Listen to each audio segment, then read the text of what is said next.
It's showtime.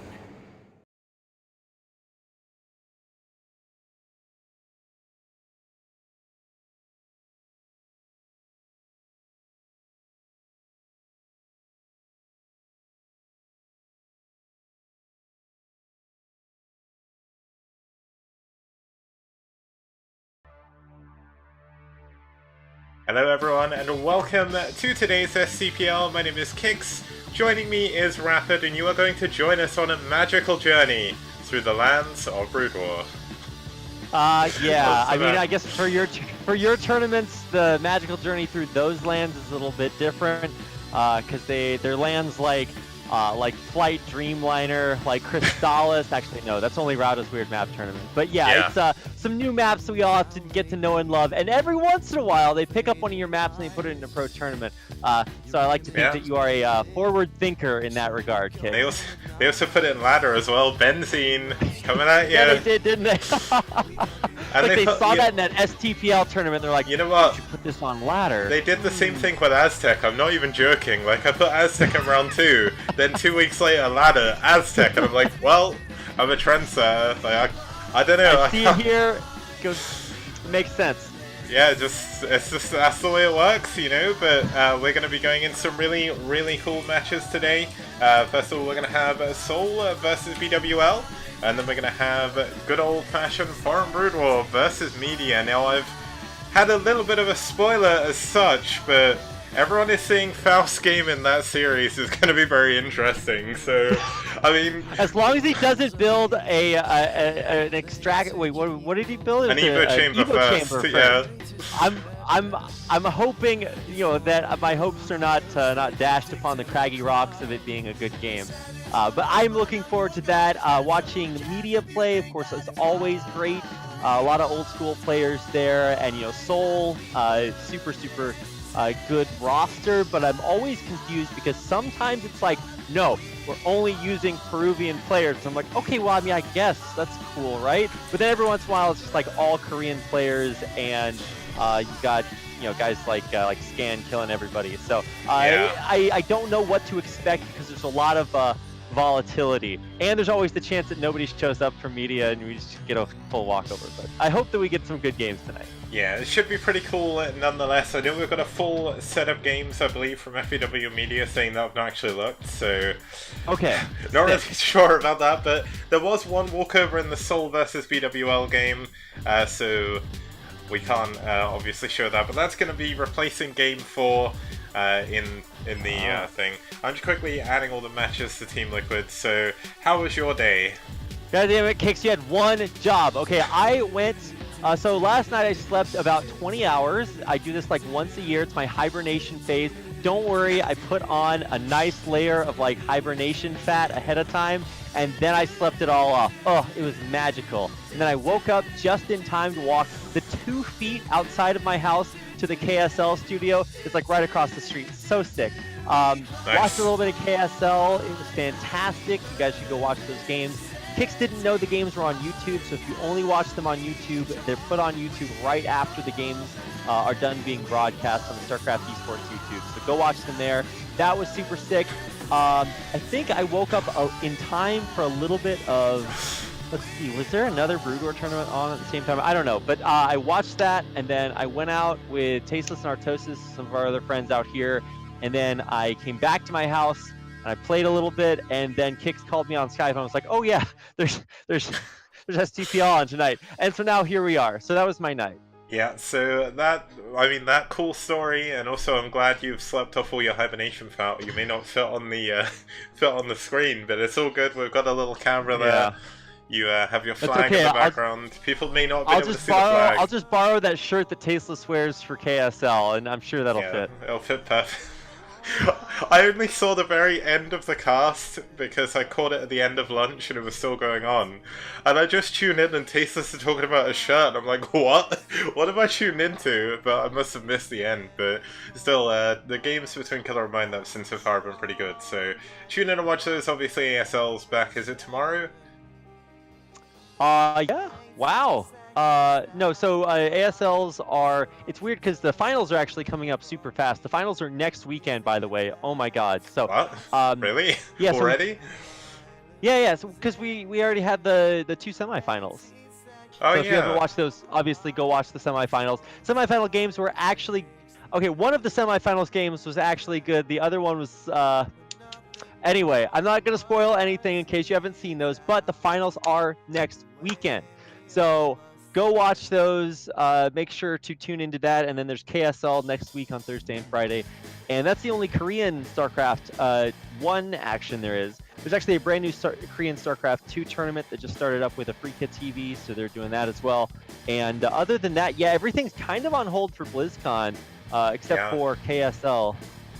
Yeah, KSL's the one thing carrying through, although... Wait, no, Tasteless and Artusis said that was on hold for BlizzCon, right? Because Thursday and Friday they'll have the StarCraft 2 tournament, I guess. But there's one more week of KSL next week. And then for the actual BlizzCon proper, KSL is on hold for that, and then the week after that, I believe, as well, yeah.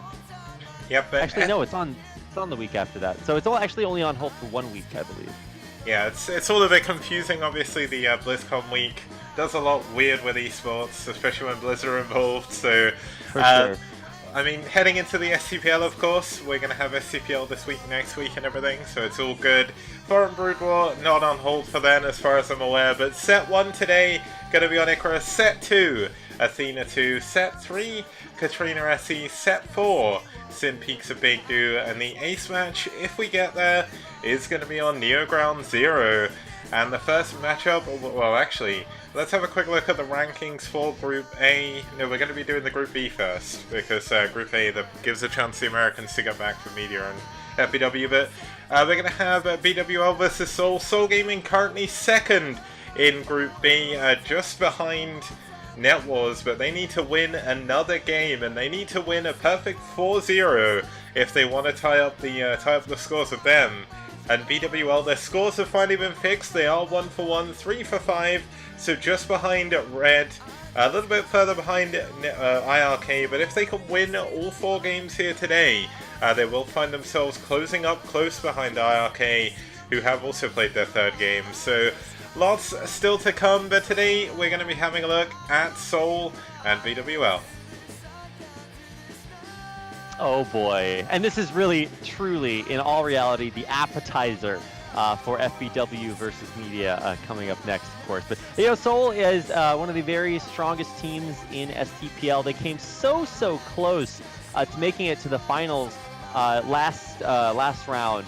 It was actually really sick. I think they played White Clan, right? Yeah, they played White Clan in the semifinals, and that was sick. That was one of my favorite series that I've cast in STPL. So that was amazing.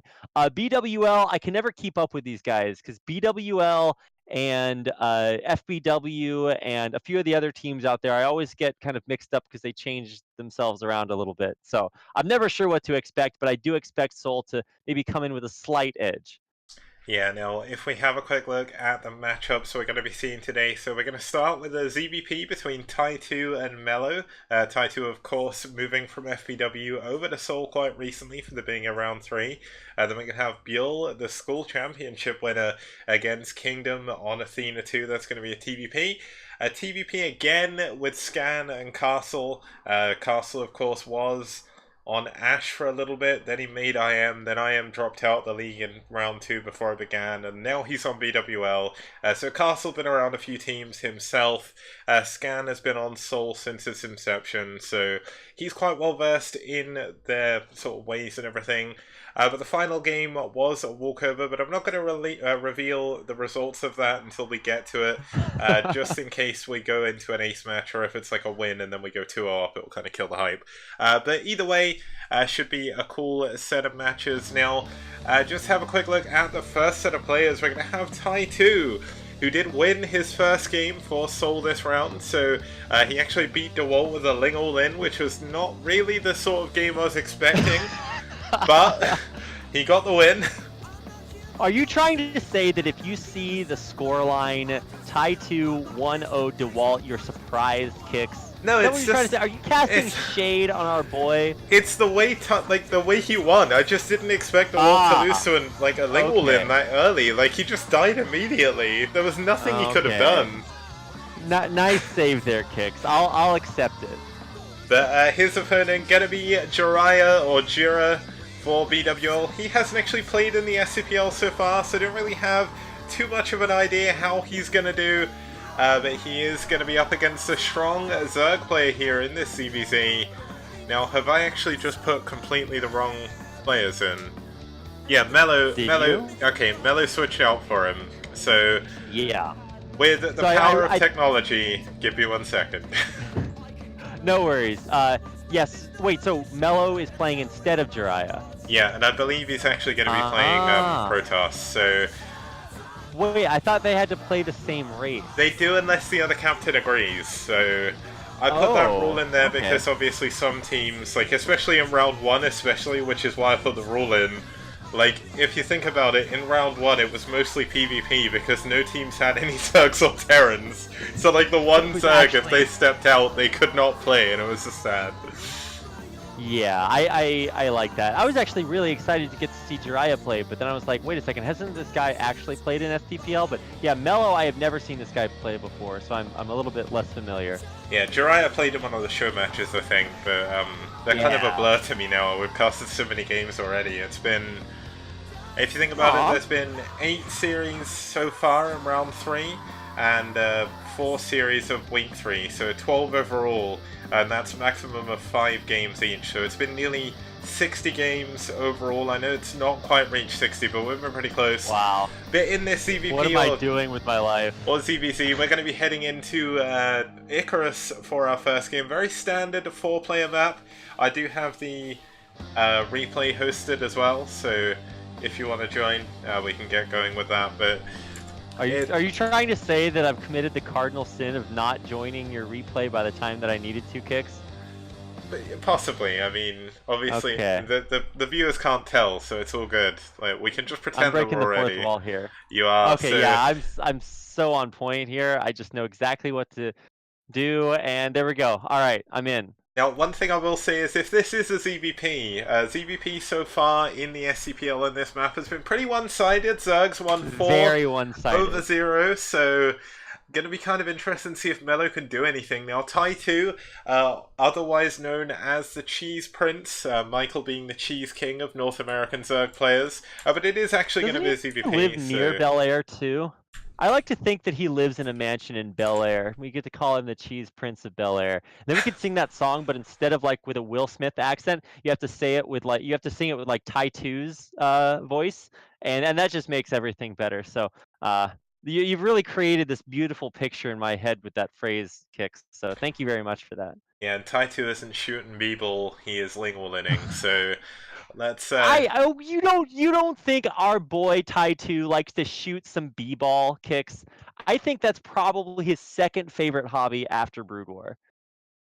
Well, I don't know. I mean, he rolls up on the playground and all the other kids are just like, "Oh, it's Ty2. Let's shoot some b-boy with our boy." Anyway. Sorry. Anyway. Yeah, let's get into the game. Huge thank you to Medino for the host. Welcome to his viewers. We're about to go into game 1, and that's going to be what we're going to do now. So let's get started with SouL's Ty2 versus bwL's Mellow. Okay, and I've forgotten all the buttons somehow. Like you accidentally you reveal the replay progress and you turn on the production tab and you fast forward to the end of the game. I'm like, Hicks, wow, you just pushed some buttons there. You're not supposed to do that. Okay, yeah, let's introduce our players in the upper, what do you want to call that, 11 o'clock position. In the blue, this is our Zerg player Mellow playing for Brood War Life. Okay, so it is a ZVZ, but the minimap didn't show that before, so I'm gonna fix that. But spawning over in about the 2 o'clock, I would say it's going to be the Teal Zerg player fighting for SouL. It's Ty2. Yeah, fighting for SouL or whatever mercenary team can pay his dirty esports money. Yeah, Ty2's been all over the place. I remember when it was, not SouL T, TY2, but I definitely remember the T being Terran for a while, and then of course I think like Cadenzi won him over to the Zerg side, and it's all history from there. But memes aside, I'm actually kind of excited to watch ZVZ. I think Ty2's ZVZ looks a little bit, I don't know how to say this, different. It's a straight up 9 pool from him, no overpool or anything like that. So he is obviously going to be aggressive. And I think this is either going to be 12 pool or 12 hatch. I would say probably 12 pool from Mellow. Yeah, I mean, 12 pool not the best build to go for, but obviously 12 hatch a very, very dangerous build to go for, especially against someone like Ty2, but it is going to be a 12 hatch just in the main, so not as dangerous, but a little bit aggressive focus here. Now, one benefit both players do have is they're both scouted in the correct direction with their overlords, so nothing like is going to be hatch. hidden. So it is. It's 10. Okay, I don't. I 10 guess hatch that's... temple. Yeah. Okay. Okay. We're officially 10 confused. hatch 9 pool. No, I'm a little bit confused. I don't know if this is double quotes build, but I can see kind of what you're going for, right? In base hatcheries, you don't really see them all that often. I know Effort really likes to do this when he's in ZVZs sometimes, but it is cool because it does allow you to have the benefit of the extra larva from the expansion without the vulnerability of it being out in your natural. I mean, the crazy thing is here already, you can see just how quickly the lair's going to come up here for Ty2. He gets his lair before Mellow can even begin mining gas, so that's going to be a huge, huge deal. Obviously, Ty2 going to have a little bit of a drone advantage as well. Creep Colony immediately going down for Mellow, who is trying to get up his spawning pool still. And I mean, these lings from Ty2 are already on the way to his base. Yeah, and in case you're wondering why we didn't know that this was a build, it's because of this. His opponent's lings are almost in his base before his spawning pool has allowed him to produce Zerglings. They're gonna be out here in just a second, but only at the last possible second. And the creep colony actually finishes building before any Zerglings are really produced. So now there's 6 lings out. Now there's a creep colony. He's basically held on to this, but I think I don't know what the reaction is supposed to be at this point. But you probably can't push into this with just one hatchery producing lings and you're saving up for mutas or something. Yeah, no, Mellow actually gets a really, really good surround there on Ty2's lings, takes down a lot of them. Now, Ty2 could be in a little bit of trouble. He skipped speed, he's gone straight into lair, obviously. He's getting a cream colony now, but speed should be finishing up relatively quickly for... Wait, has Mellow gone for speed? I don't think he has, so... No, Mellow did not go for speed. So I think the idea with this is that he's just going to build, there's 2 ways to play, Civ 5, right? You can go wide and get a bunch of cities, or you can just make one city just really big. So I think that's kind of Mellow's deal right here. I don't know if he's ever going to be able to hold a natural at this point. But he's got just a million lings coming across, and that's why it's super smart for Ty2 to have built double sunkens in his main, because he realizes, wait a second, there's really only kind of one way you go with this. Wait, did he get fling speed? I don't think he did. No, he did. Yeah, he definitely didn't. He stopped mining gas at 160, but he's not done anything with it just yet, so... What do you do with 160 gas kicks? I mean, I guess he's delaying his lair, just trying to get as many lings as humanly possible, but the trouble is Ty2 is building his spire in between these 2 sunkens. He's got a decent number of lings back here to defend. And I mean, Mellow without speed is not really going to be able to achieve too much with this, I think. But we're seeing him start to add on a couple of extra drones as well, so... I mean, this is just getting weirder and weirder. Maybe he's going to sunken rush. I don't see any drones coming across. They're in the middle of the map right now, going over the bridge. Oh yeah, there they are! Oh dude! Okay, so one of the things I was a little bit weirded out by is so he went for a sunken and a 9 hatch and a pool at the same time. So I was like, well, what is that supposed to do? Because ideally you want lings instead of the sunken. But that allows him to be totally rock solid at home in case some creepy Zerglings run by. But he's just got so many Zerglings here. Oh my god. Yeah, so here come the Sunkens. He's going to be pushing into the Sunkens of his opponent. Looks like Ty2 trying to get a little bit of a good engagement at the top. Mellow jumping on top of the Sunken. So will he be able to take one down? No, he won't. GG! Damn. Okay. All right. That's like when Mellow like tries to go up for like the layup and kicks or not kicks Ty2, who I imagine being probably like a good 6'8", maybe like 7'2" in real life, just goes up and he stuffs the block just like right in his face. Zero damage done with that. Not zero, but obviously his big move didn't work, and Yeah. Ty2 just totally impervious to the machinations of his Blue Zerg opponent. Yeah, the big thing that made the difference there as well was that third sunken. If that third sunken wasn't there, maybe he could have built the creep colonies at the bottom of the hatchery, and Tai2 wouldn't have had anything to attack them. There's no way you can attack them with lings. But Mellow's all-in obviously didn't work. He had a good shot at it, though. He was against a very strong North American Zerg player, so possibly the reason behind that. But that's going to take us into game 2 after this.